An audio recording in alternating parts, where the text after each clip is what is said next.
All right, let's dive into a comparison that I know might sound a little out there at first. Anarcho nihilism versus fascism.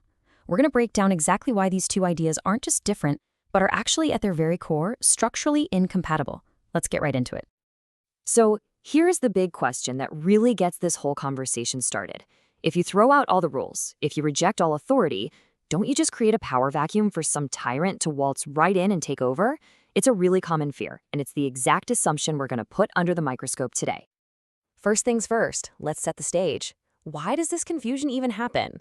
Well, it really comes down to how we use and, misuse political language these days.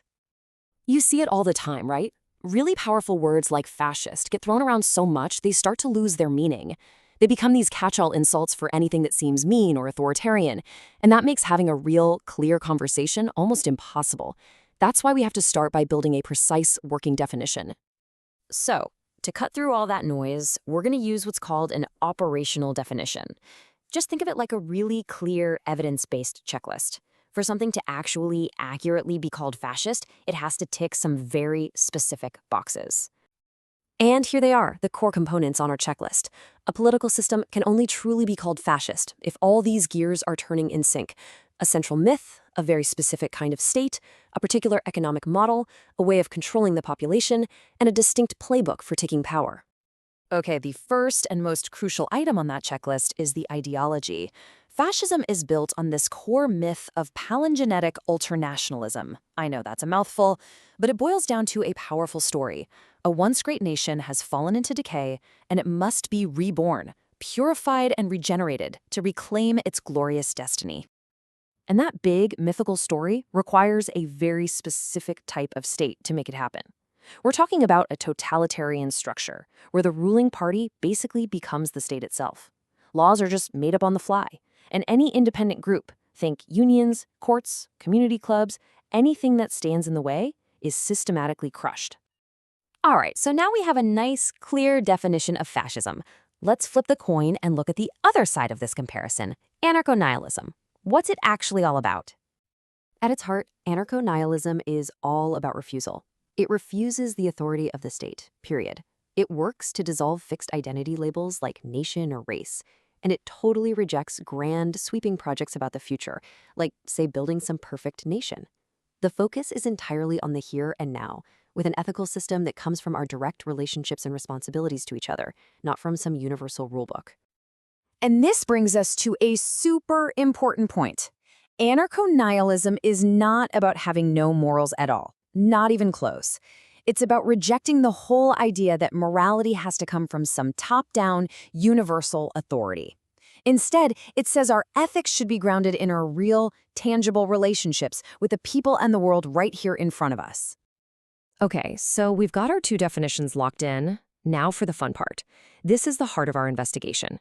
Let's put anarcho-nihilism up against our fascism checklist and just see what happens. Let's kick things off with the core ideology. Fascism absolutely requires the idea of a single, unified, pure nation that's destined for a glorious rebirth. But what does anarcho-nihilism do? It rejects the very idea of nationhood itself. It dismisses all stories about collective purity, and it refuses any and all grand projects about the future.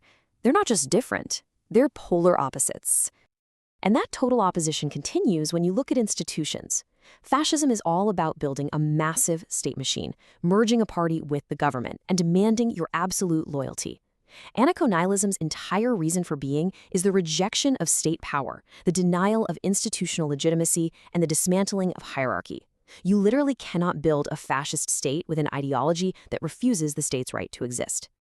This fundamental clash goes all the way down to biopolitics, which is just a fancy way of saying how you control people.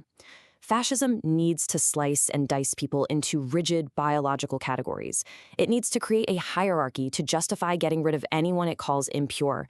Meanwhile, anarcho-nihilism is actively trying to dissolve those very categories and rejects the whole idea of identity hierarchies in the first place.